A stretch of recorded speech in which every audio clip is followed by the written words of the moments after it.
देखु मोहन बाबू केमिति जनशुणाणी कार्यक्रम संगे संगे समस्या को समाधान कर 25 वर्ष करते नवीन बाबू ठीक से करथिले 11 वर्ष पर्यंत ठीक से चलते जड़े पशिगला गुमास्ता पशिगले जोटा कि सी खाईदे सब आउ कई लोक पसंद धीरे धीरे धीरे धीरे कले तथापि जड़ित अच्छा लगी रही कहीं गादीटा को माड़ी बसापी सी लगिक रही गादी छाड़ापी ये कहीं राजी ना देखु मोहन बाबू केमी कार्य कर देखु भिडियो प्रकोष्ठ में दुख शुणिले मुख्यमंत्री समस्यार समाधान पाई निर्देश भी देले।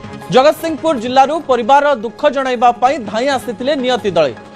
स्वामी फनी बात्यारे गछ पड़ी आहत हेबा परे अचल हो जाइछन। बड़ पुओ पिला बेलू दिव्यांग घर चलिबा पाई समस्या मंत्री समाधान पाई निर्देश देथिले।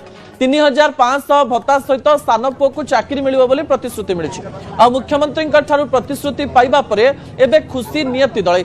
दिव्यांग स्वास्थ्यगत समस्या नहीं आसिथिबा 2 जन को आर्थिक सहायता पाई आज निष्पत्ति होइछि। अभियोग प्रकोष्ठ रे मुख्यमंत्री सह 8 मंत्री और सचिव उपस्थित थिले। जिला स्तर में समाधान पाई निर्देश दैछन्ति मुख्यमंत्री।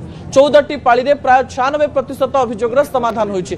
आपण माने केबे देखि नथि 25 वर्ष बीतीगला नवीन बाबू केबे भी काहा सहित एभली बसी भल भाव कथा आपण देखिबे कि देखि नथिबे किंतु एई देखो हमर जो मोहन बाबू को ये केमिति जनशुणाणी कार्यक्रम लोक सब समस्या को बुझुचंती ठीक भाव बुझुचंती निखुण भाव बुझुचंती सेथिपाई से अति लोकप्रिय अछंती सेथिपाई लोक मान ताकू पसंद करूचंती जहा कि धीरे धीरे बीजेडी रो गड़ भांगीबार लागि बीजेडी गड़ धीरे धीरे सब भांगी लो पाई सफा हेबे सब आपण देखुते प्रत्येक दिन तो केते बीजेडी छाड़ुचंती प्रत्येक दिन सब आड़े शुणिबे न्यूज रे बीजेडी आस्ते आस्ते लोप पाउची आस्ते आस्ते इलेक्शन बेलू आमर जो पंचायत निर्वाचन बेलू आउ गेंडा नथिबे सबु सफा।